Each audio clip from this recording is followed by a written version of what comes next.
सनातन धर्म में अनेक संप्रदाय हैं।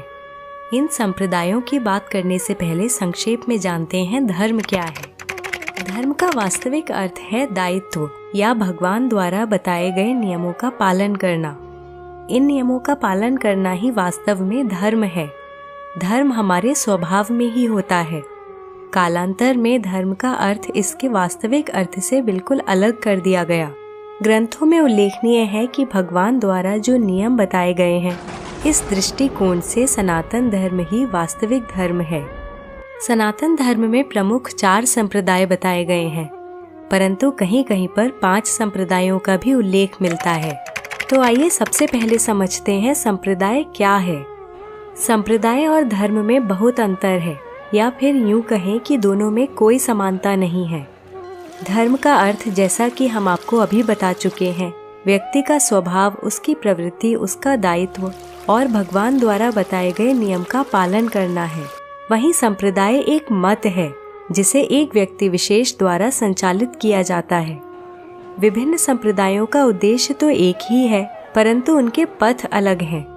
सबका उद्देश्य है ईश्वर तक पहुंचना, परंतु विभिन्न संप्रदाय भिन्न भिन्न रास्तों को अपनाते हुए भगवान के साथ योग करते हैं।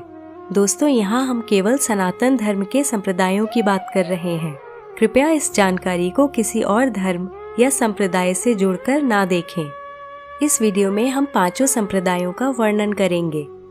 तो आइए जानते हैं सनातन धर्म के कौन से मुख्य संप्रदाय हैं। वैष्णव संप्रदाय। भगवान विष्णु की आराधना करने वाले भक्त वैष्णव संप्रदाय का अनुसरण करते हैं। शास्त्रों में भगवान विष्णु के कुल 24 अवतार बताए गए हैं, जिनमें मुख्य अवतार 10 हैं, जिन्हें दशावतार भी कहा जाता है। ये दशावतार इस प्रकार हैं: मत्स्य, कच्छप, वराह, नरसिंह, वामन, परशुराम, राम, कृष्ण, बुद्ध और कल्कि।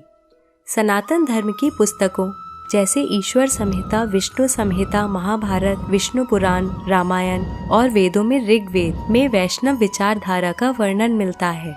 वैष्णव संप्रदाय के अंतर्गत 4 संप्रदाय हैं, जिनके नाम क्रमशः श्री संप्रदाय, ब्रह्म संप्रदाय, रुद्र संप्रदाय और कुमार संप्रदाय हैं।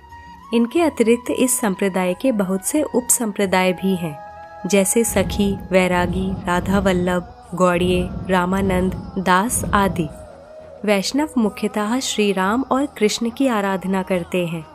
इस संप्रदाय के प्रमुख तीर्थ स्थल जगन्नाथपुरी, श्रीनाथ जी, खाटू श्याम जी, बद्रीनाथ, द्वारका, तिरुपति बालाजी, मथुरा और अयोध्या हैं। शैव संप्रदाय। महादेव शिव की आराधना और उन्हें ही परमपिता मानने वाले भक्त शैव संप्रदाय का अनुसरण करते हैं। इस संप्रदाय में आत्मशुद्धि के लिए अनुष्ठान किया जाता है। उल्लेखनीय है कि 12 रुद्रों में प्रमुख रुद्र ही शंकर, महादेव, शिव और भोलेनाथ आदि नामों से जाने गए। मान्यता है कि महादेव अपनी अर्धांगिनी माँ पार्वती के साथ कैलाश पर्वत पर विराजमान हैं। शैव संप्रदाय के प्रमुख ग्रंथ शिव पुराण, श्वेताश्वतरा उपनिषद, आगम ग्रंथ आदि हैं। इनमें शिव जी के अनेक अवतारों का वर्णन मिलता है, जिनमें महाकाल, तारा, भुवनेश, षोडश, भैरव, छिन्न मस्तक, गिरिजा, धूमवान, बगलामुखी, मातंग और कमल नामक मुख्य अवतार हैं। इन सभी अवतारों का संबंध तंत्र शास्त्र से है। शैव संप्रदाय के प्रमुख तीर्थ स्थल 12 ज्योतिर्लिंग अमरनाथ, केदारनाथ, रामेश्वरम, कैलाश मानसरोवर और सोमनाथ हैं। शाक्त संप्रदाय। देवी पार्वती अथवा दुर्गा के उपासक शाक्त संप्रदाय के अनुयायी हैं। शास्त्रों में पार्वती को शक्ति नाम से संबोधित किया गया है। इस संप्रदाय की विचारधारा के अनुसार स्त्री संसार की सर्वोच्च शक्ति है, इसलिए इस संप्रदाय में देवी आदि शक्ति को ही ईश्वर माना गया है। ऐसा माना जाता है कि संसार में जहाँ सृजन की शक्ति है, वहाँ प्रकृति है, इसलिए देवी को प्रकृति कहा गया है। इस संप्रदाय में अनुष्ठान का बहुत महत्व है।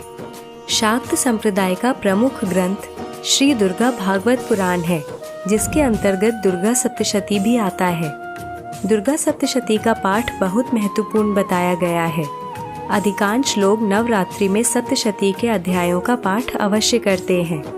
शाक्त संप्रदाय के प्रमुख तीर्थ स्थल कोलकाता का काली घाट, गुवाहाटी का कामाख्या मंदिर आदि हैं। स्मार्त संप्रदाय। सर्वप्रथम ईश्वर ने वेदों का ज्ञान ऋषि मुनियों को सुनाया था। इस प्रकार वेद ज्ञान इस संसार में श्रुति के माध्यम से आया, इसलिए वेदों को श्रुति ग्रंथ कहा जाता है। ऐसी मान्यता है कि वेदों के अतिरिक्त सभी ग्रंथ स्मृति ग्रंथ हैं। इन ग्रंथों के ज्ञान को स्मृति के आधार पर प्रचारित किया गया। स्मृति ग्रंथों में मनुस्मृति, सभी स्मृतियां और पुराण सम्मिलित हैं। इन स्मृति ग्रंथों के उल्लेख का अनुसरण करने वाले स्मार्त संप्रदाय के अंतर्गत आते हैं, अर्थात इस संप्रदाय के अनुयायी भगवान विष्णु, महादेव, शिव, देवी दुर्गा सभी की आराधना करते हैं। ये लोग सांप्रदायिकता से दूर होते हैं। भारतवर्ष में अधिकांश लोग स्मार्त संप्रदाय के ही हैं। वैदिक संप्रदाय। वैसे तो मनुष्य जीवन का आधार वेद ही है और सभी संप्रदायों में वेदों के उल्लेख को माना जाता है, और देखा जाए तो सभी संप्रदाय वैदिक संप्रदाय के अंतर्गत ही आते हैं। परंतु कालांतर में अनेक भ्रांतियों के कारण अध्यात्म में बहुत मिश्रण हो चुका है। वैदिक संप्रदाय का अनुसरण करने वाले पूर्णतया वेदों को ही मानते हैं। इस संप्रदाय में केवल एक ईश्वर की आराधना की जाती है, जिसका कोई आकार नहीं है। कबीर, जिन्होंने अपने दोहों के माध्यम से लोगों के विचारों को जागृत किया, वैदिक संप्रदाय का ही अनुसरण करते थे। गुरु गोविंद दो खड़े काके लागू पाय, बलिहारी गुरु आपने गोविंद दियो बताए, कबीरा गोविंद दियो बताए। और दोस्तों, इस प्रकार सनातन धर्म के लोग भिन्न भिन्न संप्रदायों का अनुसरण करते हैं, परंतु सबका उद्देश्य केवल आत्मज्ञान की खोज करना और मोक्ष की ओर अग्रसर होना है। आशा करती हूँ आपको यह कड़ी पसंद आई। हम जल्दी लौटेंगे एक नई जानकारी के साथ। इस वीडियो को देखने के लिए आपका धन्यवाद।